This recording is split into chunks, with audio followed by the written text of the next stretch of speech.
This is Hannah Burner from Giggly Squad. O-Pill is the first over-the-counter daily birth control pill available in the U.S.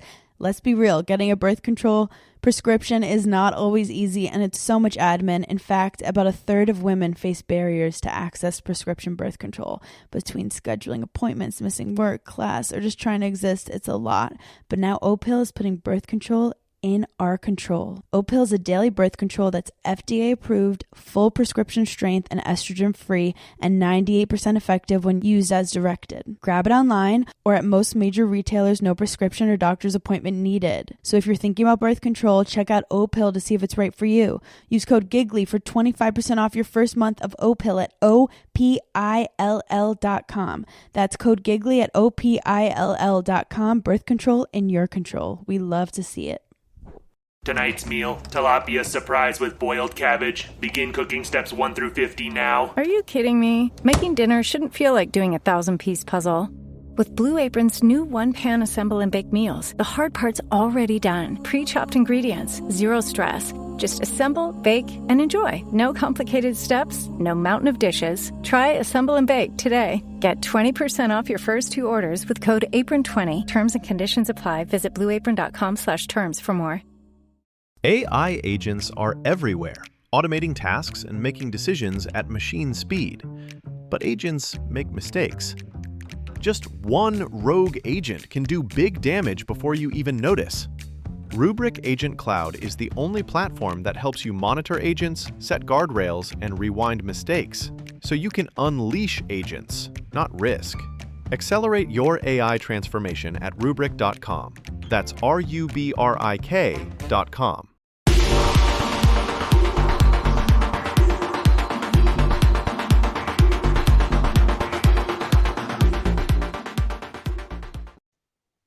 Hello and welcome to this week's edition of the SRC podcast. Joining me, Big M, as always, is the one and only Double R, Mr. Rob Rees. Good evening, my friend. How are we? All good, sir. All good. Welcome back. Good to hear. Good to hear. We are unfortunately missing the great bookie John Harris. Still celebrating an Abravan win is the rumour. I know it doesn't come along very often. See, it doesn't come along. You know, if they had a head coach that engages with a fan podcast, you know, maybe they pick up a bit. But you know, who knows? Who knows? So, little bit of action to dive into this week, just a little bit. So, it wasn't the greatest of Thursday night TV games, but my God, it threw up a lot. I mean, Llandovery against Bregent, I think we all went with Llandovery. It was as simple as that. It weren't a foregone conclusion, but it is what it is at this point of the season. Well, I say at this point to the top end of Welsh domestic rugby with Llandovery are concerned. So a comfortable 35-17 win for Llandovery in the end. They really raced away in that first half. What was it, 28-5, 28-8 something? No, 28-5, something like that. It was quite a gap. You know, Tian Sparrow picking up 2 tries, man of the match as well, if I'm remembering right, starting the game. So, you know, 5 tries to the good Llandovery's first 6-pointer of the season. I know Euros is very happy with that first half, less so with the second. Some of the talking points then, a rather unusual red card. What's your take on everything? This is such a difficult one. One is unusual, but 2 is probably one of the few incidents where, unless you're picking something up on camera that you can unequivocally, whatever you can guarantee that he said it. Like, it's not hearsay. It's the man in the middle's opinion. All of a sudden, it's a bit like in the olden days, right? Where you say, "Oh, Martin threw a punch." Well, if the referee saw Martin throw a punch, but no one else did, well, you've got to go by that word. You know, if a homophobic slur is said, I mean, they've got a player that they believe have said it because they've delivered a red card. You know, there's one of those ones. The referee wouldn't have been able to deliver a red card if he hadn't heard it. unfortunately. So it's such an unusual circumstance, and as you say, they just managed to capture it and go from there. But it's one of those what happened next sort of questions you sort of get on Question of Sport, because what has been allegedly said, you've got to go. You have got to go. But I mean, Christ, in terms of hearings, let's move this on and say Corey Baldwin's stamp the previous week. That's on camera. You can see it. Everything is there. When something like this happens, you've got a referee's report. You've got the player who will write the letter in his disciplinary hearing, or the club will write the letter in some aspect. And depending on how much your opposition want to push for it, there will be a electronic opposition. Obviously, with those 3 accounts taken in, you can start to corroborate what information is truthful, what may not be, etc. But yeah, it's good to see that it was sanctioned on field, I'll be honest. Such weird circumstances to see someone get sent off. Yeah. I mean, for me, I think this, whilst not a good thing to happen in the game, is probably a good thing for the sport to see. And it because it's been a while where respect of ref has kind of faded slightly. And I think this is one of them instances where it kind of puts it back in line with the ref is the man. If he sees or hears something, it doesn't matter about what the other 30 men on the pitch. Doesn't matter about the hundreds or thousands or even tens of thousands watching. It's all about that one man, and it's his word, or one woman, and it's their word against everyone, and you have to go by that. Yeah. And that's literally what it comes down to. If we focus on some of the gameplay, obviously, Llandovery are very much the usual selves. They can pull it out from anywhere. But Bridgend, I think they're going to be quite disappointed they didn't really fire as many shots, especially in the first half. Yeah, they had enough of the ball as well. It wasn't like Llandovery completely starved them, but it was very much, and John sort of touched this a bit with Cardiff and Aberafon last week. Bridgend would spend 5 minutes in Llandovery's half and walk away with nothing. Llandovery would literally go up the other end and score. And they were so relentless on that, but it's just that sort of ease of transition. Bridgend at the moment is struggling to contain a side, and everything is like going through the motions. As a coach and as a player, you want to make, if you lose, you got to be saying, boys, we made them fight hard for that. You know, we made the team that's on top of the table, been the best side in Wales for the last 5 or so years. We made them fight hard for that at their own place. Yes, we didn't execute as we wanted to, and we didn't get the result, but we pushed them and we made them work for it. And I just didn't get that feeling from Bridgend this week. And it happened the same against Pontypool to a degree.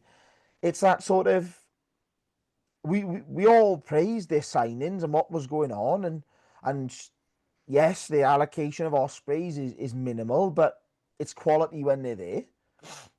And they just seem to fade that little bit, and they don't seem to be putting the pressure into the game and managing it, and they can't turn that into points or momentum at the moment, because it's almost like you've scored 17 points, as you said. I mean, I think Llandovery's foot was firmly off the gas in that second half. It was just really poor.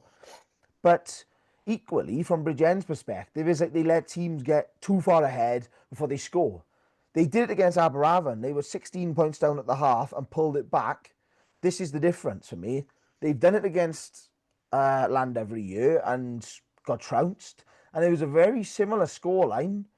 You know, if you go all the way back to round 2, 34-17, so just the 1 point difference, was Ebervale, and that was exactly the same. It was a 34-3, and then all of a sudden, a couple of tries during a sin bin period just changes it up, sort of thing, in that game. And it's, I want to see them apply that bit of pressure and just continue the good momentum, finishing it off. Because at the moment, they just don't seem to be able to cut through. They don't seem to be able to build pressure And then equally, when that pressure comes back at them, they're wilting straight away. And you can't do that. You know, it's one of those ones, is when your side is defending on the 5 metre line, it's you want to see your side putting in the big tackles, making a side go 15, 20 phases. Don't give away your penalties. Don't give away an easy try. Fight for it.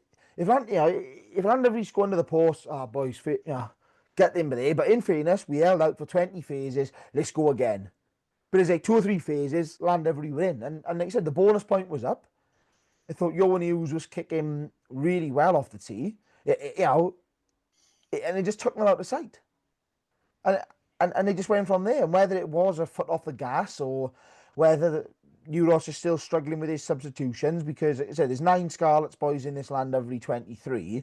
A lot of those, was there only 2 of them senior Scarlets? Is it just Jack and Tommy at the moment? Not even Jack. It's just Tommy. So it's like, you're looking at it, and even if we say, well, Jack's been playing senior rugby towards the end of last season, everybody else is very much age grade. So it's like you can understand straight away where that bit of continuity is lost off the bench for Llandovery. But yeah, they said their first 6-pointer, and I'll be honest, we mentioned it the other week about they'll kick on, that loss against Ebervale is going to be they like putting streaks together. And I think now they've sort of settled a bit more. They said this is the first game where they've gone away. The Swansea game at Church Bank was high scoring on both accounts. This is a step in the right direction now. They've scored similar amount of points, but they've got the 6-pointer. Yeah. So, well done to Llandovery for that first 6-pointer of the season. That is the one thing that is kind of holding them back in that race for first at the minute is the bonus points. That extra 6th one is counting hard when you look at the table at the minute. Only 1 point between them and Ebervale, with Ebervale a game in hand. Both lost the same amount of games. I mean, I'm just looking at Bridgend and we're thinking there's loads of positivity off the field. The setup they've created with the college, their own individual pathway. Obviously, lots of hype around the coaching setup. Scott Ball. It's just not transferring, and it is really worrying. I mean, they sat 8th in the table, 8 of 10. We do have to keep saying, we say 8 to people and thinking, it's not too bad. It's out of 10. You're fighting relegation if there was relegation. But and it's it doesn't look again easier. The break can't come soon enough for them. That's all that can really be said. On to our Saturday fixtures, and we'll get John's favourite team out of the way right off the back. Aberavon at home to RGC. Now, watching the highlights of this, I was okay. We know RGC have got a real problem in defence, but it looked like Aberavon had quite similar problems as well. I mean, we know how great RGC can be in attack, but they were just picking off mistakes. I mean, I think it was Louis Williams' try. I mean, there was like 2 or 3 opportunities to put him down, and it just did not happen. Like, I love individual brilliance and all that. This was a lot more poor tackling than it was individual brilliance. So, 26-21 at the half to Aberavon. They managed to get the win in the end. They won the first half by 5 points, the second half by 5. So 45-35 it finished. Just missing out on that 6th bonus point we've already talked about. But it's clear issues for both sides. But what was that? 1, 2, 3, 4, 5, 6, 7 tries for Aberavon. I mean, you got to take the positives where you can. Yeah, I think for Aberavon, this is what we were looking for: is a bit more consistency with attack, but also, just like I say, you've got to string some wins together, especially your home fixtures. Towards the end of last season, and even John said this as well, is Aberavon's issues have come around defence, and that it's a midfield channel. But one thing that you can't coach is these individual errors. Like you said, 3 or 4 people slipping off a tackle, as much as it goes down as a fantastic try, equally, in an analytical world, you have to look at it from a poor defensive set. Your shape. If that many people are tackling, there's going to be shape. They're out of shape because they've broken you in such a way that 3 people are having to miss a tackle. But, yeah, I think from Abraham's perspective, as he said, they just did enough in both halves. Got that bit of a, the last laugh just to take it away. And RGC will be disappointed with not picking those extra points up. I'll be honest. Slipping out, that 7 point gap is a big one, and especially at the moment because they've conceded 45 points, so you're not going to get a win. You're on the road, and they've scored 35 points. So you're like, well, you've got to try and take what you can here. I mean, it's enough to that it's kept them off the bottom. They haven't quite dropped down that far, but yeah, I think it's one of those weird games again. It's like RGC drag people into a game. They drag them into their own game, but they're no good at their own game. It is a bizarre sort of scenario, but Aberravon on a sort of side at the moment, I'll be honest, probably don't mind a slightly more open game. I don't think their set piece is as strong as it has been, over the last 10, 15 years. Due to a few, changes up front. And they've got a lot of talented backs and yet sort of that young, raw, excitable talent that is wanting to get into the game, so it can punish sides. There's a lot of space in games like this, and it's one of those ones. I think Aberravon will be pleased with the way, the result, the end goal. They've got 5 points out of it, and it shoots them massively up the table, which is what we were saying last week. Is one win for Aberravon moves them up the table. I think they were either 7th or 8th last week. You know what I mean? Like at the moment, they're 5th, which doesn't sound like a huge jump, but then you only got to look, and it's like 3 points off 3rd. So another win could very much take them into proper playoff contenders. That sort of home semi-final contention, which, in the context of this, is winning another home game. Tag is not an easy place to go to. It's another win. It just builds the confidence in the team. And that's ultimately what it comes down to. Yeah. I mean, watching the highlights, the set piece, I do agree it's not as good as it has been, but it worked pretty well in this game, especially the scrum. They were moving forward at quite a few knots. So, even more pressure piling on RGC at the minute.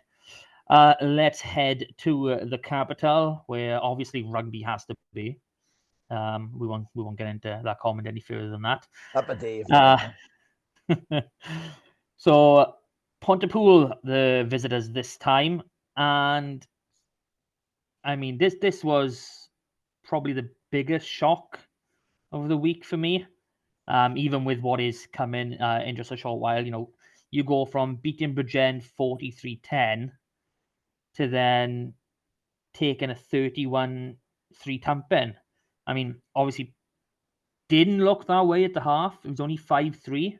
Obviously, Pooler got the first points of the day, so they were winning this match. So, credit, yay. But Cardiff just opened up, and Joe Goodchild, that little diving try.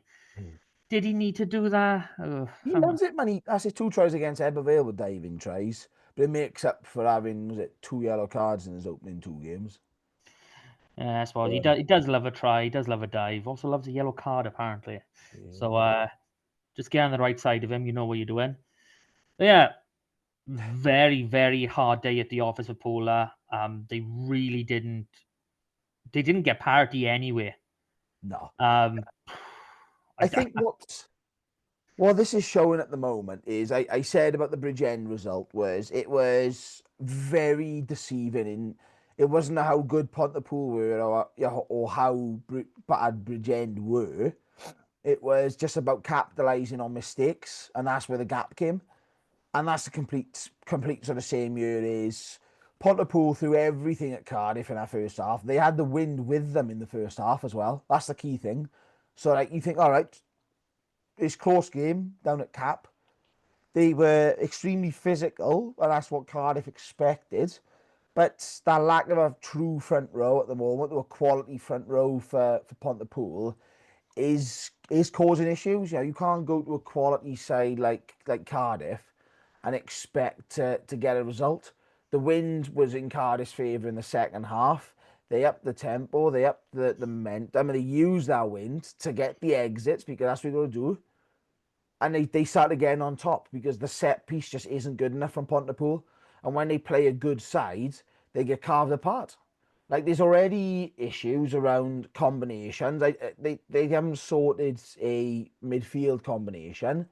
They've got fullbacks playing on the wing, wingers playing at fullback. Yeah, there's all these sort of little things that just sort of contribute to a big loss like this. And just as we were saying, is this Pontypool getting a bit of momentum, etc., against Bridgend? Can they kick on from there? This has absolutely wiped that off the slate now, and they've got to go again tomorrow night. And this is a biggie. But from Cardiff's perspective now, say a 6-pointer against Aberavon, 6-pointer against Pontypool, you can very quickly climb with these 6-pointers. A couple of home games as well will just help balance that out. So, yeah, they'll be very up for this now going forward. Very much so, and obviously a big match for them coming this weekend, which I'm actually excited to try and dig into. It seems there's, like we saw last season with some teams, there was a clear gap. Obviously, you had Swansea, probably RDC and Carmarthen at the bottom. There seems to be a more of a widening with these top teams and the bottom. Obviously, we're hoping Newport will come back into that. Okay, we as fans of the league, not as fans of a club. No, okay, we're not. No one gives a fuck about Newport other than Newport. Oh, the first. You know what? I've actually been thinking about trying to maybe get some catchphrases. What there was. There's got to be ever just a random fuck somewhere, or it's one of those ones. I mean, if you anyone fancies playing a drinking game doing this podcast, every time Rob says it's one of those ones, you got to take three fingers. Honest to God, it's brilliant. Not in that way, Rob, you dirty bastard. Oh, this is definitely not one to have with the kids around. I say we apologize. I apologize. Rob really doesn't give two shits. No, I don't. Now we're going on to Rob's favorite game of the week. Ebbw Vale traveling to what Rob describes as the best ground in the league. The Newport Shitty Stadium. And yeah, I mean, in this one, I guess you'd rather be a bottom than a top, eh, Rob? Yeah? Yeah. Like that, no? Oh, I do like that. I only in the last few seconds I thought of it, so I'm proud of myself for that. Obviously, a very comfortable, easy win for Newport over Ebbw Vale. 12-5 it finished. Obviously, leading at the half. Nice try by David Thomas. Good work off a scrum. Just to get, went through a couple of phases. So fair play. You can play. Can't go wrong with that. But that first try you conceded, it looked too easy. It just really did. It looked as though Finn Baker just walked through the defensive line and then was like, made a nice 2-on-1. There's like, shall I? And just walked over the line. I mean, I'm not 100% sure who was at fullback. I would check, or whoever it was. We're not sure if it is a fullback. But it just looked, sort of touch rugby stuff, or even maybe training pad out. It's like, you can attack. That try just looked way too easy, and obviously not what we're used to seeing from Ebbw. So obviously disappointed on that one. First loss of the season, first win for Newport. Great for the league. How are you feeling? Yeah, I think you summed it up as, and it's really ironic that the shittest ground in the league adds the worst game of rugby I've seen for 15 years. And that's no word of a lie. The quality. We're meant to be promoting this league, for Christ's sake. Oh, it was a load of bollocks, Matt, I'll be honest. Ah, it's like Gwent Derby, they mostly are. Yeah. Eh. But it started off promising, a couple of good tries, a lot of running rugby. But it was just so poor. The amount of knock-ons in attack from both sides. Like the first half yielded 10 penalties between the two sides. You know what I mean? It's just constant. The wind didn't help the lineouts or the kicking game. So both of those were average to poor at best. You then add in a lot of passes thrown behind or over players, poor quality ball off the base for Ebervale, really slowed them down in that first half. And the Newport defence blitzed them all game. They removed the deep playmaker role where you have got Evan Lloyd playing at full back with Dorian Jones playing at fly half. So you've got that sort of dual sort of playmaker mode. They like sort of doing the miss pass, doing your sweep wides. That all disappeared because I'll be honest, Newport's line speed and defensive structure was absolutely superb. There was no hints of offside from them for pretty much all the game. Even when they were defending goal lines, Ebervale's game management looked awful. There was a part of that first half when it's 7-5 to Newport, and Ebervale from about 15 yards out decide not to go for the posts. With the wind the way it was against them, it was an easy kick. It puts them back in the lead, keeps the scoreboard ticking and goes from there. And it was just wasted opportunities. There weren't a load of opportunities or clear-cut chances.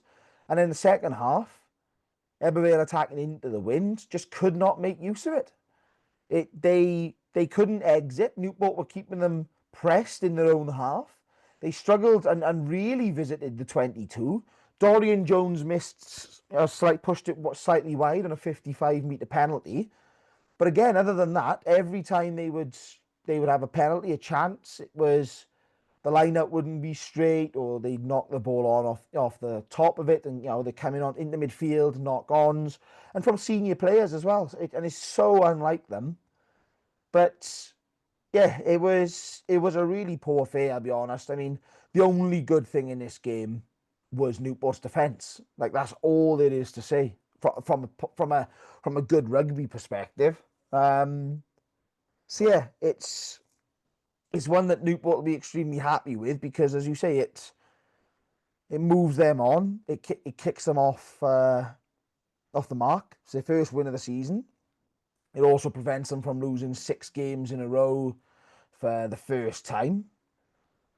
So yeah, it's difficult then, though, because, like, as you said, from the league perspective, you've got quite literally a list now of 10 teams and everybody can beat everybody. It's, from Ebervale being a top and Llandovery being, Llandovery are obviously top now with their sort of points and obviously the game extra played. They're in there. They've got the one loss. Ebervale have got one loss. Newport might only have one win. But, yeah, it is good for the league in terms of the product, because I think one thing we said last year when Swansea were struggling is that it doesn't make the league look good. The gap in a 10-team league, everybody looks from top to bottom, and when you've got 6 points, the additional bonus point coming in, all of a sudden, it's one of those. You look at the gap because all of a sudden it's going to be a bigger gap than the rest. But equally, like I said, for the league and proving its concept that it is a strong league, everybody can beat everybody, and there's a very good quality of rugby, which there is, then this is what the league needs, is not sides going until Christmas like Swansea did last year and losing. And yes, I'm rambling on you. Martin is, here he comes. He's coming back. I'm rambling on you. I'm keeping us going. But it is that one. But for Ebervale, it's very much a disappointment in they couldn't get the game plan going. And it's exactly the same as it was in the final last year. The maul is a weapon that Newport eliminated. They couldn't get it going. The defence forced errors. And I'll be honest, Ebervale looked lost. And then towards the end, then Evan Lloyd starts, doing his kicks out of hand, and all of a sudden the crowd knows the game is gone, even though there's just one score in it, and the game could have been all well and done with. They missed the conversion on that second try. That takes Ebervale out of a bonus point territory, and actually at that stage of the game removed any hope of a draw. So yeah, welcome back. Well, I am now here If you lovely people have managed to hear whatever Rob has just said, you are very, very lucky. I have just had a power cut and I disappeared. All we know is Newport are better than Ebbw Vale, so Ebbw should really be 10th. That's all we've learned from this last game. On to our final one of the weekend. And for me, as happy as I am to see, Carmarthen get another win. Here we go. Got to be done. I could honestly do it with having a Saturday without my heart in my bloody throat, waiting for that final try or final whistle to come through. I mean, they don't half know how to do it. That's 3 games in a row now. It's literally gone down to the wire. And I think the one before that, they almost bloody tossed it away as well. So, great time to be a Carmarthen fan. Not so great time for your health or your blood pressure. Really not. 17-14 at the infamous Broadacre, where Swansea now playing. And yeah, it was just routine, really. Obviously, we didn't get to see much in terms of highlights because obviously low scoring games. So for some reason, he doesn't think anything other than points are a worthwhile showing, which I personally disagree with. But the try to win it, I mean, it was some brilliant stuff from Carmarthen, and all 3 young Scarlets, Cameron Leggett-Jones, the 10 of the future. Like he's probably going to get a big head if I keep talking about him, I guess. He takes a nice ball. He passes. He takes a lovely run, actually. Passes it out to Thomas Williams, the winger, who makes a nice little grubber kick in behind. And there's Gabe McDonald to just pick it up and go over the line. And that brings 3rd v 4th right the other way around. So Quins are now 3rd, and Swansea just kept dropping down the table. Yeah, so you've had a me. The 6th. I know. 6th or 5th? 6th. Which one? 6th. Oh, that's a big drop. 3rd to 6th in one game. Are you sure? Yeah. Llandovery, Ebbw Vale, Quins, Cardiff, Aberafan, Swansea. No, I'm gonna have to have a look at that. I'm gonna have to have a look at that. Swansea. No, I know. Swansea behind Aberafan. Points are the same. Points are the same. Okay, I've. Come on, Matt. Joint 5th. You really want to be fucking pedantic? Joint 5th. Anyway, I heard the Carmarthen Quins fans were magnificent. They always are. When are they ever not? We're almost in double figures. We're moving up in the world. That's a joke. No, it's just another win for Carmarthen this season, and honestly, I didn't expect to. Okay, I know I'll back them as often as I can, especially if my brain tells me to back them too. We're already on 4 wins. I think what was it, 6 all of last season in the league. So we're well above as it stands. We've got an RGC side that realistically are looking like they're going to be 10th, the way we all predicted last season.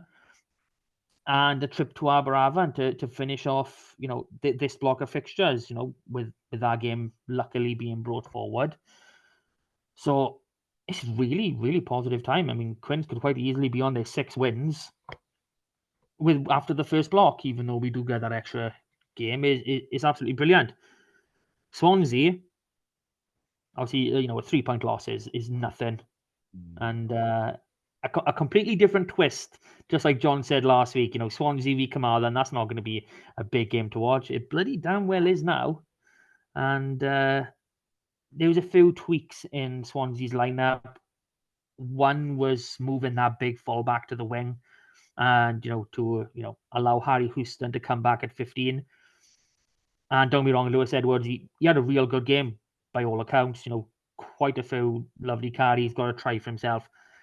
Didn't quite seem to work on that attacking front, like you said earlier, about moving fullbacks to wings and wings to fullback. Even though universally you should be able to play in that position, you've got a stronger one for a reason, and we kind of found that out where Swansea are concerned this week. I know. What was your take on it? Yeah, I think both sides will be happy with where they are after 6 games. I think Swansea will be disappointed with this one because it is one of those ones. It's low scoring. There's a bit of like you're grinding out the sort of the win, but from a Carmarthen perspective, so it's not like Swansea been blitzed here. They're at home, whether it's Dunmont or not, right? And they'll be disappointed that they haven't got into this a little bit more. But just I would say Quins has surprised us all. They both have, but Quins has surprised us because they've had some significant injuries in the past couple of weeks, that are basically season enders, and that can derail, maybe not your entire season, but it can derail your momentum, and they just haven't stopped that. They kept in games. Steph Thomas said to us at the start of the season at the launch, we've got to be staying in games. That 60 to 80 minute mark, we've got to stay in games. And they've won this one late. They won the Newport game with the last play of the game. It's everything, as you alluded to, is winning late on or capitalising on things late in the game. And that's, I say, you're getting your just rewards. Like I said it last week, the Swansea probably don't mind just getting the 5-pointers at the moment. Quins are on 20 points after 6 games. Realistically, they're probably going to be 4th by the time Cardiff play. I know they've got Ebervale and all that sort of stuff, but realistically, by the time an average is out, Carmarthen are probably sitting in 4th at the moment, with that 3 sides around them probably being that sort of game ahead. But when you consider where Carmarthen were last year and where they are with this squad, like we said before Quins played last week, is it could depend on allocations and stuff like that. The allocations starting to blend in nicely now. They're not reliant on individuals as such. It's a nice melting pot. They've got a good experience in the squad. They've got a good grunt and a grind and a really solid set piece. And I'll be honest, I would be tempted to say that they've got probably the second best set piece in the league right now. Based off their scrum and their lineouts and how they're working this season so far. But they've got the weapons to finish them. And it's not like at the moment they're full strength Scarlets every week. That's not been the case. It's not like they're loaded and then we're going to see the Scarlets boys drop off and Quins drop down the table. There's some real quality in this side. And I'll be honest, I hope they go for a good season, and I hope we have them as that surprise package, because as much as Aberavon and Swansea are pushing hard, Aberavon, I think, are less of a surprise in playing well. But also, I just think we need that one team that really throws a spanner in the works, maybe gets a home quarter-final or semi-final that we didn't expect to get. That all of a sudden, you're saying, hang on a minute, no one's going to want to go to Carmarthen in a game. Good clubhouse, man. Might even be the best clubhouse in the league. I'm going to put that out there. Second best set piece and probably the best clubhouse. Yeah, it is a really tidy clubhouse, to be fair, and I'm actually hoping to actually get to a game pretty soon. Not in this block, unfortunately, but pretty soon. Christmas game, Mark. Christmas. Christmas adjacent. I'm gonna say it's.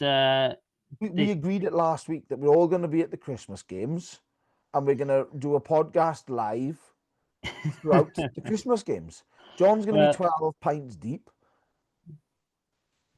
Well, if you were happy to pay for my transport and accommodation, as long as you clear with the missus, I'm happy to fly down. I really am. Yeah, she's happy. You speak to her first. I'm not dealing with this. Like you spoke about Pontypool earlier, where there seems to be some disconnect, and they haven't got the combination sorted. We're seeing a fairly strong spine now with Quins. I mean, the centre partnership of Jack Howells and Gabriel McDonald, we saw it working some parts last season. It seems to have, picked up a bit now. Obviously Jack Howells, I believe he came from St. Clair's, just last season, and he's really, nailed down one of them centre positions, whether Gabe is there or not. Obviously Steph Evans at 15, he was always going to pick that up. Rodri Davis is the 9.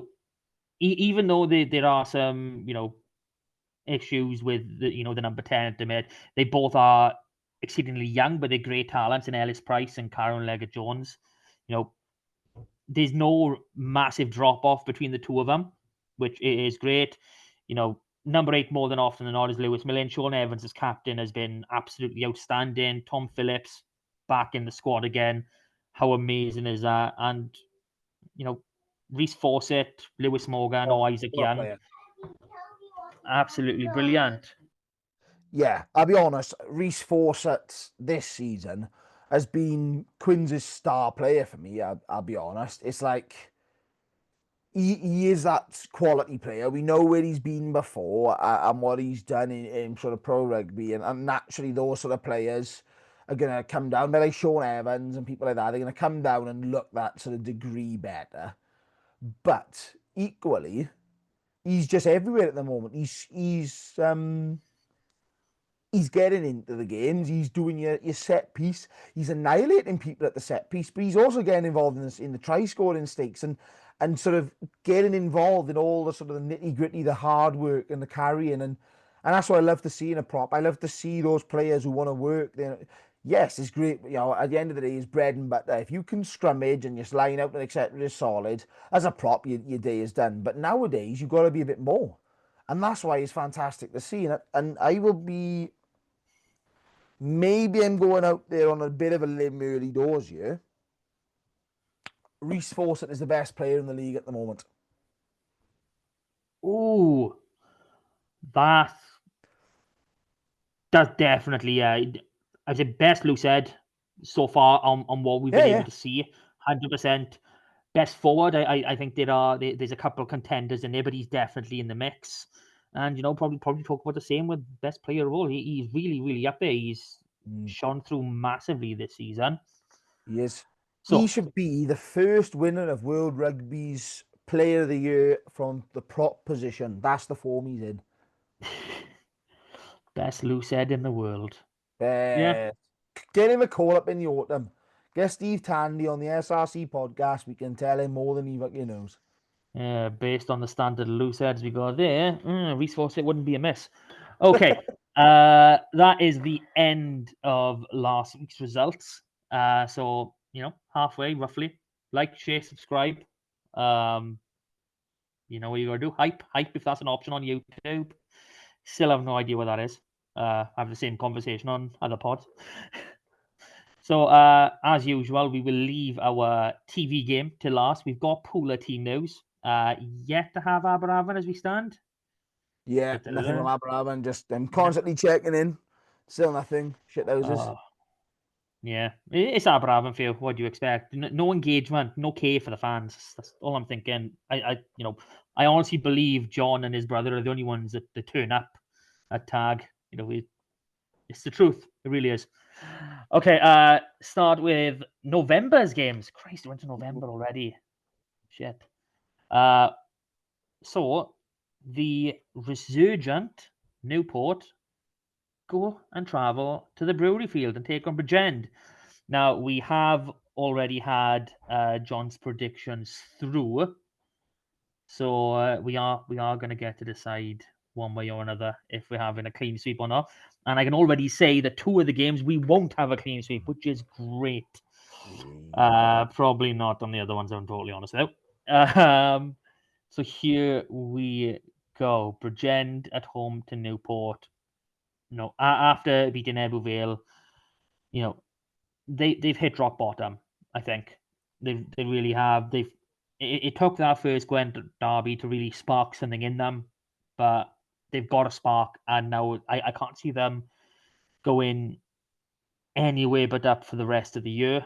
And by year, I mean calendar year, because obviously they're losing to Quins that first game of January. Bridgend, on the other hand, you know, we've already spoken about them. There's issues everywhere on the field.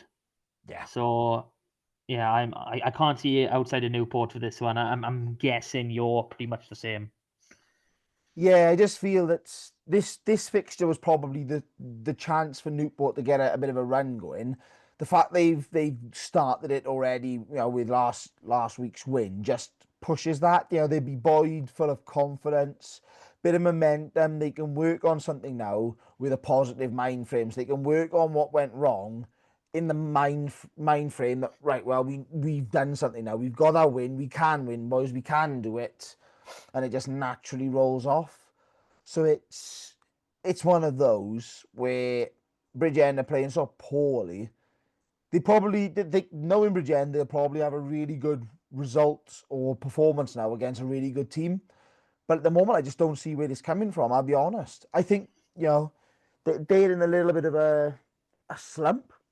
They're really struggling. They've had some tough fixtures, don't get me wrong, but they're in that slump period where it doesn't matter who they're playing, where they're playing, they just can't seem to get going properly. And yeah, even though this is at home, I'll be honest, the Brewery Field is about as menacing as a child soft play area at the moment.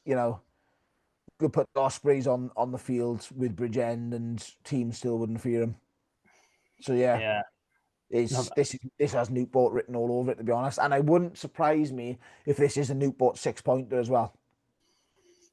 Yeah, that wouldn't be a shock. That really wouldn't, which is unfortunate. It's not what we've come to want for Bridgend, for the league in general. We don't want to be able to assume 6-pointers and not be surprised by it. But that is what it is.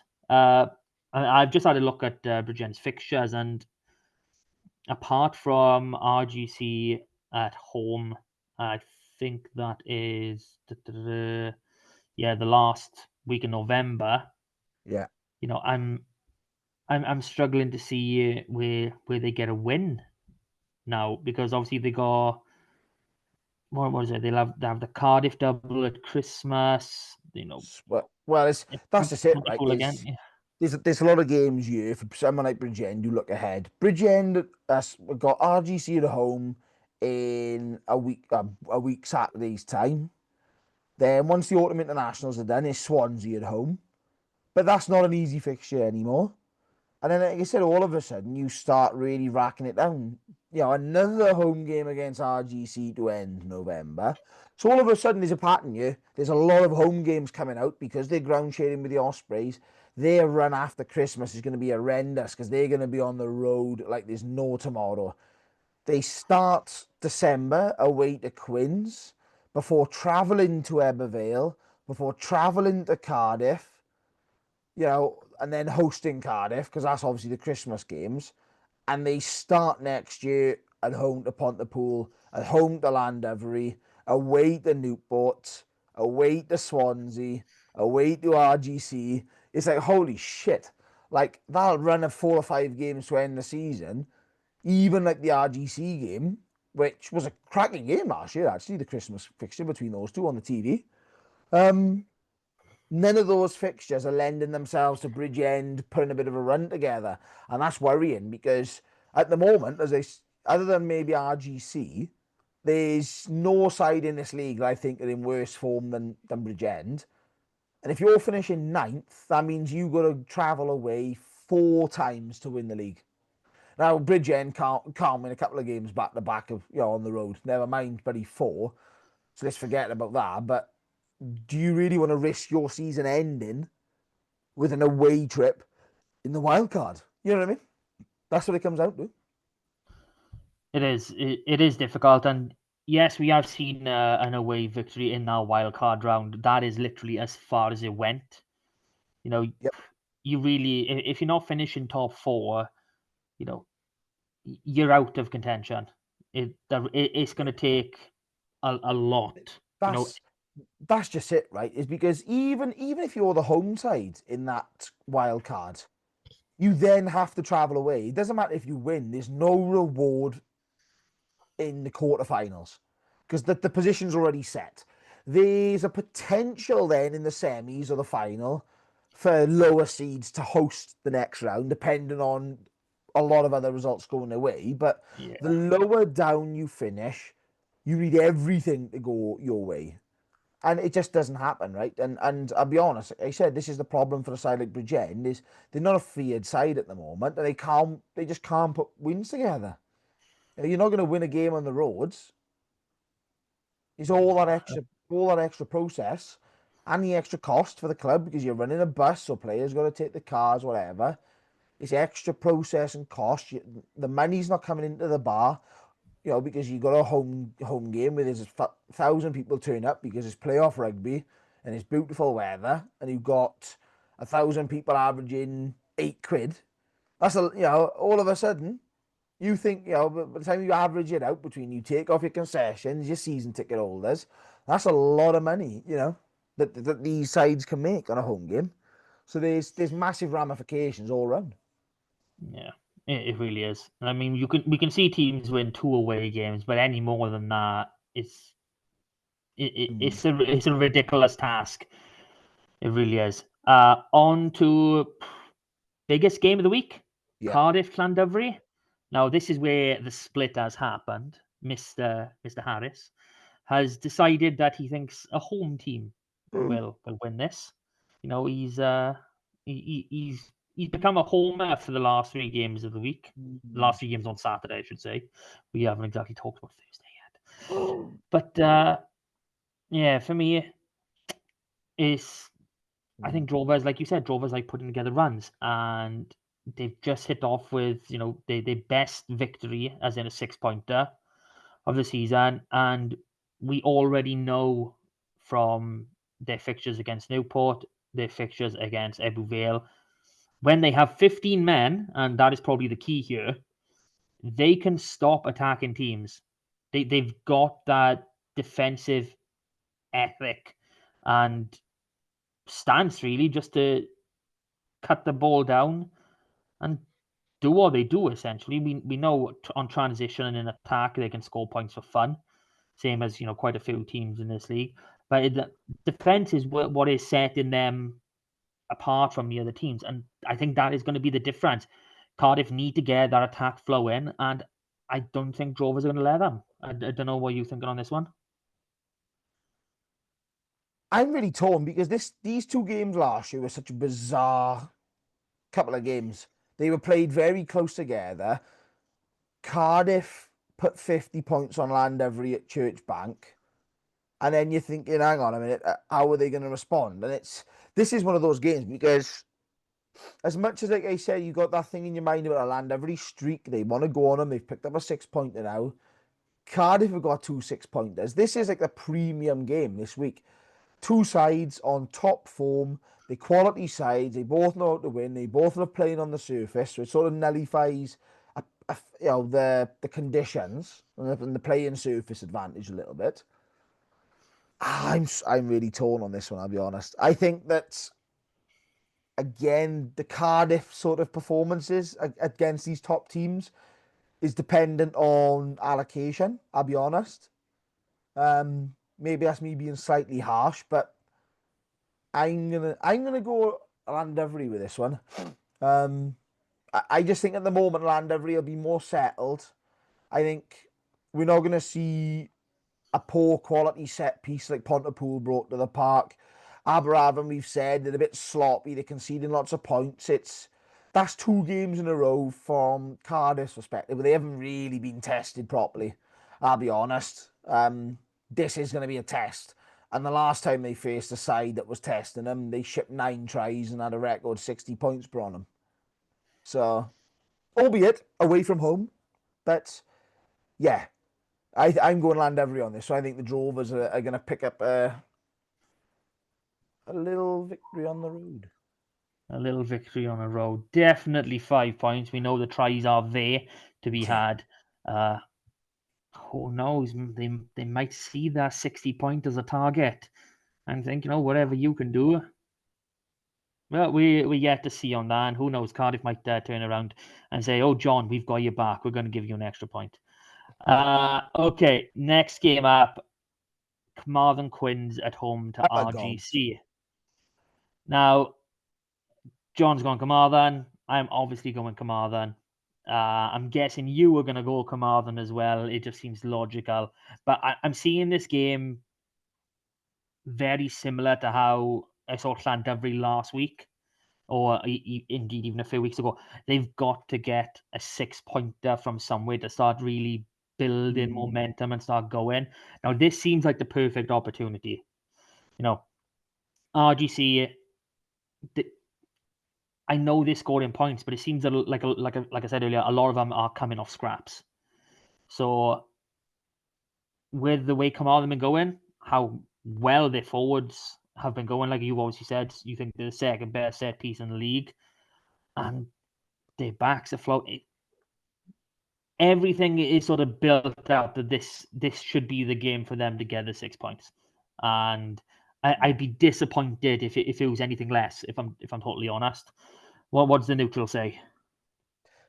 Yeah, I'm definitely going with Quins on this one. I think what RGC are going to struggle with this is RGC feed off a lack of structure, and they feed off space. They feed off that sort of that raw energy. That quick, the ball's loose, let's go, go, go, and everyone just like runs into schoolyard rugby effectively. I mean that's slightly a bit disrespectful to the quality of rugby they play, but it's that sort of element of chaotic distortion that we see.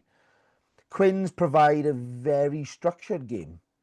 They probably are the second or third most structured team in terms of how they want to play, how they go about it, and how they actually have delivered it. It's on the old cabbage patch, the grass that we very rarely tend to see now these days. And that home advantage does suit them. We're getting into the sort of the weather now as well. It's starting to get a bit cold and a bit wet and a bit windy where the weather starts changing. And again, that plays into Quinn's hands. And like you said, I hope this is a 6-pointer because they do deserve it. But also, it's one thing to keep picking up 4-point wins or 5-point win here or there. But when you have those sides that are picking up 6 points, 6 points, 6 points, all of a sudden a gap opens up. So you find yourself surprisingly behind the pack just by going off it. And just by just taking your foot off the gas just that little bit. So yeah, I'm excited for this one because I'm interested to see what Quins can do now and can they put this stamp on a game and really get into it and say this is a 6-pointer. This is what we're gonna do. Now that both Quins and Drovers game have gone, I can't say I have viewed that there's expected to be a good number of allocations, 8, 9 each for those boys. And Yori Badam isn't far from returning from injury, so he could be making a return sooner rather than later. Really hope so. That's going to be interesting because I would say from Quinn's perspective, he goes at fullback. Steph Evans goes on the wing. See, I'm opposite. See, you're wrong here. Okay. Yeah, Steph doesn't have the pace, not anymore. He doesn't like what he did against Cardiff, but he's just got a little bit of. He looks physical at the moment. He looks fat as fuck. Don't get me wrong, but that's not okay. That is not okay to say. You get cancelled shit like that. All right, and he's carrying additional timber. That's better. That's better. But he looks physical. I'll be honest. In all of his rugby, he looks more physical. And yes, it's the level that you play at, but he looks a lot more than he ever did when he was playing for Wales or when he was playing for the Scarlets. And this is interesting because you're going to lose a yard of pace. You really are. But you're still going to have that additional pace over your counterparts at this sort of level, or most of them. So yeah, that's an interesting dilemma to have though, and it's a good one. Like I said, I'm really pleased to see Yori Badam back, I'll be honest. Yeah, I mean, I am kind of going because we have seen one other fullback from the Scarlets drop down in Ewan Jones. We've only seen him in a couple games. Fullback has come over from Gloucester, if I'm remembering rightly, and he went straight on the wing. Not sure why he hasn't been back. I'm assuming he's been a travelling reserve for whatever reason. But there you go. But yeah, it's looking good for those boys, and Quins are only getting stronger. Ooh, be scared, people. Okay, that brings us to the final game of Saturday, which is Swansea travelling to little old Ebbw Vale to try and claim the Challenger Shield. Yes, that trophy that is only available when Ebbw play at home because they're too scared to take it away, as this last weekend showed, and it was rightly so. Rightly so. 13 months and counting, ladies and gentlemen. 13 Favourable months. fixtures. Yeah, Favourable fixtures. You ah. should have lost it in the final last season, let's be honest. Not having it in the playoffs is a massive cop-out. Absolutely. Oh, Martin. There we go. Okay. Ah. Yeah. Swansea playing some really, really good rugby. I am enjoying watching them when I can. I'd like to see them a bit. I'd like to see every team get a bit more coverage, if I'm totally honest. But Swansea are one that they've changed up this season, so it'll be good to see them a bit more, see exactly what they are doing for a full 80 rather than a handful of minutes. But as always, it's Eugene Cross. It's so hard to not back Ebu Vale, especially at home. And I'm sorry to say, I think it's going to be a clean sweep because me and John have both gone for Ebu Vale. As much as I would love to see Swansea bounce straight back, yeah, that's going to have to wait a few more weeks, unfortunately. So I may as well just type Ebu Vale into your prediction by you. Just you tell us all the good things about Ebu and why they're Yeah, just about going to win this. I think this is the beauty of the SRC, right? There's 1 minute we're talking about Swansea winning 3 games, potentially doing 4 for the first time in 7 years. They lose then against Quins. But then it's like you can't afford to lose too many games that you'd want to win or expect to win, because the difficult fixtures come piling through the door just as quickly then, and you could end up on a losing streak, which, as we've seen with the table, can move you down very quickly. Now, as much as I think we've covered off that Swansea they're a much more grittier and physical pack than they were last year. I think the signing of Jacob Hopkins from Ebu Vale was a very smart and shrewd signing. He's a massive ball carrier, and him and Bowden in that back row just add the physicality levels. Harry Houston's going to be an interesting one. He played at Eugene Cross last year in the game and had a good game. I thought Ian Cornelius had a solid game there last year as well. So it's interesting to see how the allocation works around those. There's not a huge amount of injury issues for Ebervale at the moment in terms of fresh ones. I mean, Dylan Bartlett's in a moon boot at the moment, but he was, when he went off prior to the Newport game, so that's not going to change. I'll be honest, I think we'll see Griff Tuff start this game. He came off the bench against Newport and completely livened up the game. Even though the end result wasn't there, that wasn't because of him. So I think we'll see some changes there, and potentially in the front row as well, because that solidified, especially at the scrum when they came on. Obviously, Joe Franchi's back fit, so leave your money on first hook at the score. I mean, first try score at the score at Ebervale until the team news is out, because you could have a Franchi, you could have a Morris playing there. Could have a Manship, you never know. Never know, I said. He scored one this season, I'll give you that. He scored one. But yeah, I think there's a bit too much up front. I'll be honest. I don't think Swansea are in a place to compete with an Ebervale at the moment up front. But I think Ebervale, a bit like Quins, got to keep this structured. With the likes of Liam Thomas, if Ian Cornelius, Harry Houston are playing, and people like that, they're a very, very good attack inside. They will attack well on the counter. They will attack well from deep, which is something Ebervale have changed this year. They're not attacking the kicking game and sending it deep as much. They've been a bit smarter about how they play that. So that's going to be, again, an attempt to starve Swansea off the ball. But I think there's been consistent rain now on and off the last week up in Ebervale. That pitch is going to start coming into his own, and it'll be another couple of weeks before Ebervale have to worry about the Challenger Shields, I think. There we go. Well, obviously, there is going to come a time where you are worried about that Challenger Shield, and it's actually going to come on TV. So it's going to be a really, really fun day on the 27th of November when Carmarthen stroll into town and take that little cup you've had for granted. Matt, they just it's a shield, rip not a it cup. away from See, you. like, you don't even know what you're trying to win. You say it's a cup, is a fucking shield, Matt. It was a It's a shield that Ebervale took off Llandovery. We dropped it on day one and knocked one of the plaques off, and we're too embarrassed to give it back damage, so we can't afford to lose it now. That'd be a good story. That's why you get so revved up for Henna. I want a cup. I think you drink I'll more be of it. honest. Up until not wanting to give it back, that is actually a true story. It was dropped, and one of the plaques did sort of move. Yeah, but that kind of goes down to the WRU and how well they really Up pay at for Dave's their. wedding, our buddy Dave. I know, elite performance. You give us a shield like that, it looks like a cup. What are you on about? Okay. Hey, get a pennant now as well if you top the league. Walking Ooh, around like a fucking Middle Eastern warlord. Medals all over your fucking chest, yeah. nothing wrong with a pennant. I like a pennant. Wouldn't mind a pennant from each of the clubs. Thank you.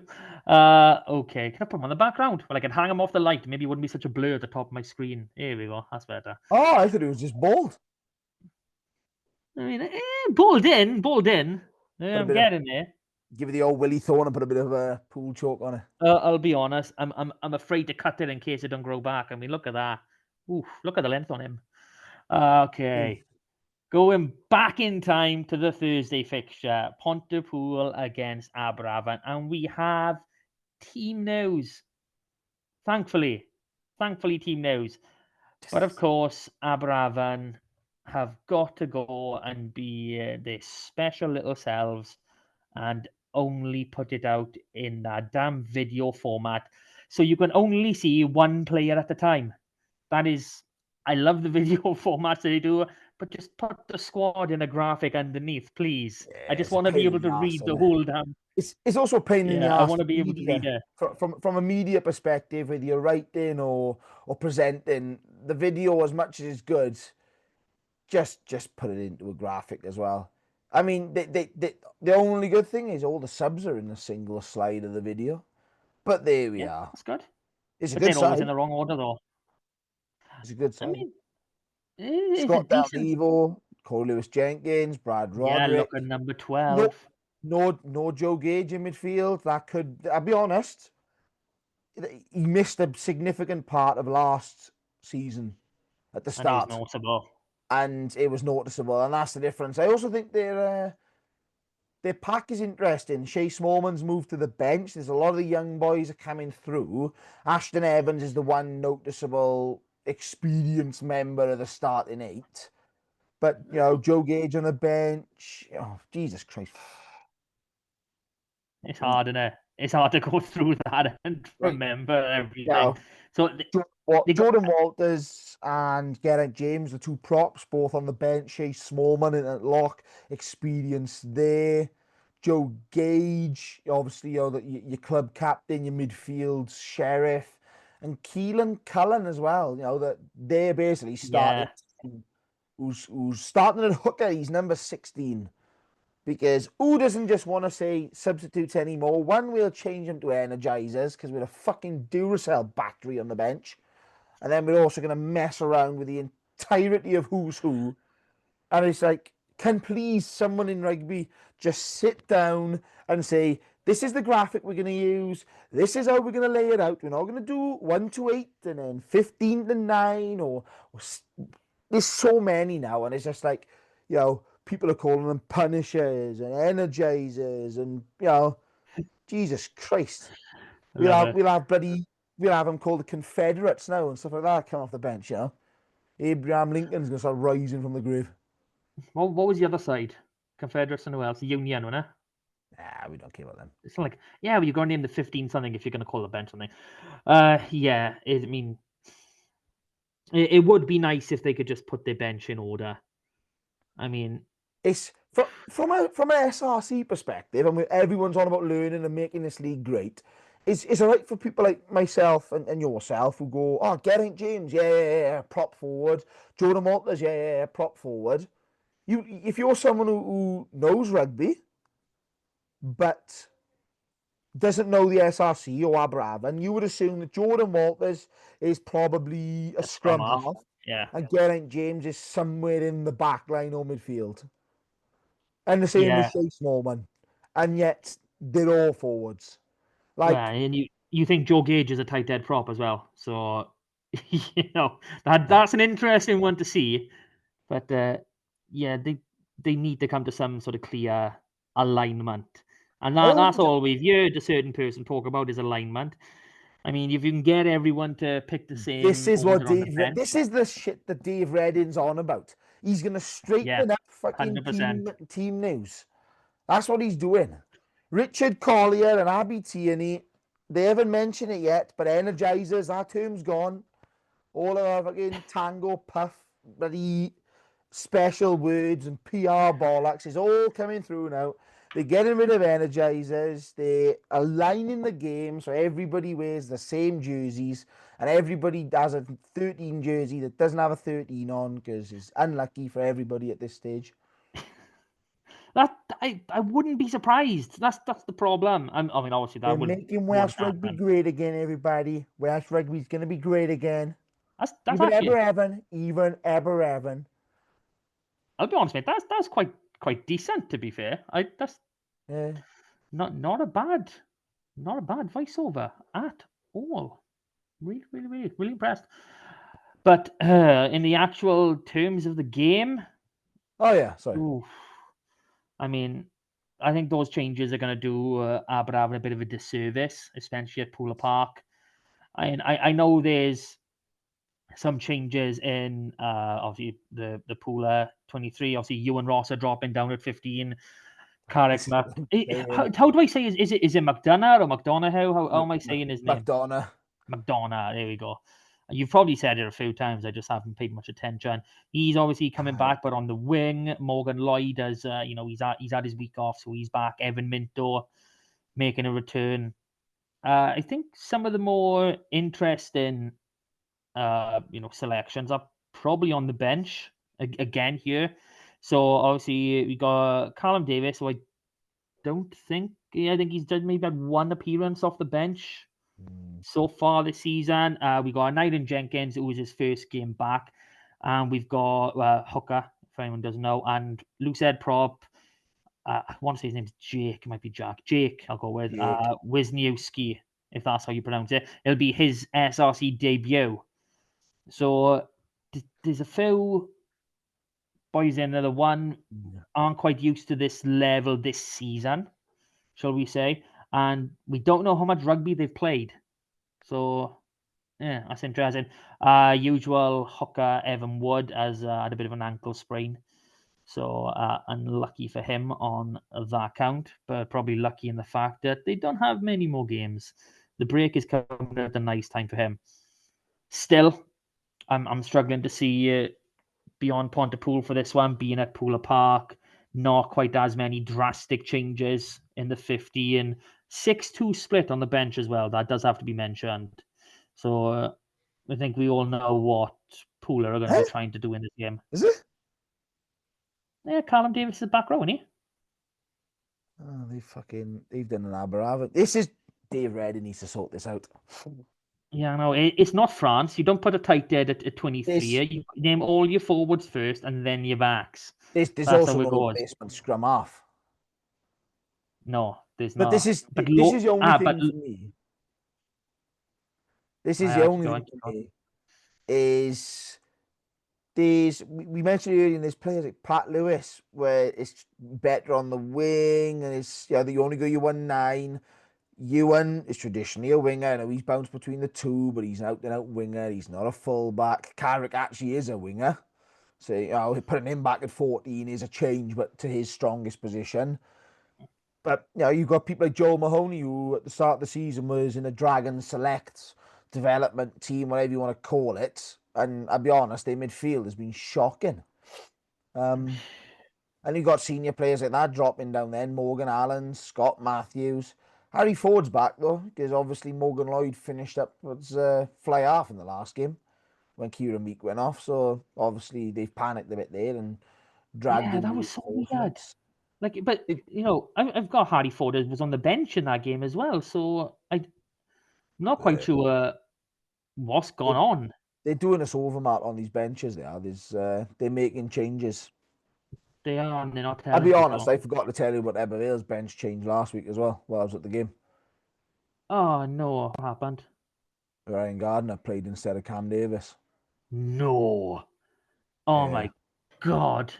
I can't believe that. Absolutely can't believe that. Oh, terrible. Dave Redding needs to step in. That's why they lost. I can see it now, not having that extra, utility back on the bench. That's why you lost. It really is, my friend. Shocking. Okay, back to the game. Who are we going for? Pontypool. The only worry I have is, and Aberravon have played this perfectly, is we've just mentioned the strongest front row for Pontypool is starting. There's a couple of boys coming off the bench who have little to no experience at this level. And Aberravon's strongest front row, your usual front row, is coming off the bench. It's like a bomb squad. So is that going to be a swing? But equally, I just think at the moment Aberravon are a bit too open and a bit too sway. I just got a feeling that Pontypool just get enough out of this game. Nice. John, obviously. Yeah. So let me just have a quick look at these predictions to see if I was right in my prediction that it'd be 3. Yeah, so obviously we all went for Newport, Carmarthen, Ebbw Vale. John has split us on Cardiff, and John has split us with Aberravon. I do have to make a nice mention to everybody who listens to this podcast. Our little prediction game that's been going. Last week, somebody got 5 from 5 for the first time this season. And yes, that somebody was me. I am amazing. I did back Newport against Ebbw Vale. I did back the Quins away to Swansea. None of you believe me. And guess what? I was bloody right. And I'm still fucking last. You're still last. You lost last year. You had an absolute hammering. No. I saw you. I can see when you log into my sheet and change things. Just because I don't know what to change them back to. I know you've done something. I just can't tell where. But yeah, I'm quite happy with that, especially with the results that did go my way. Okay, that does bring us to what was that, Rugby Post? Was it? Yeah. Well, it couldn't be fucking Cardiff. They just blew over when they fucking shot themselves. Yeah, I heard that actually. I think they're probably in the Bristol Channel by now. That's just where all shit things from Cardiff end up. Okay. I've lost what I was now. We're done. That's what it is.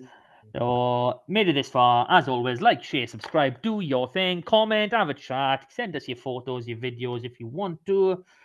La-dee-da.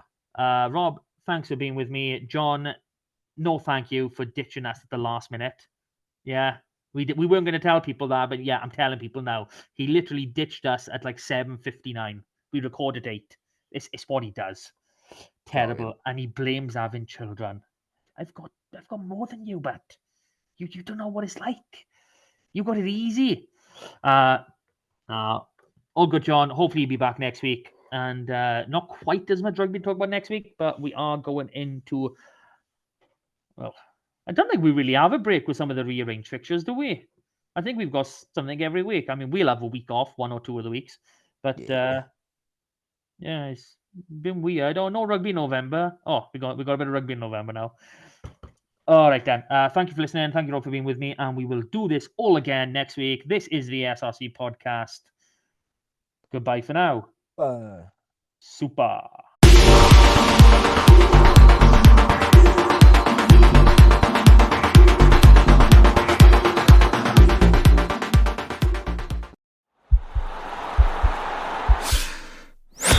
This podcast is part of the Sports Social Podcast Network.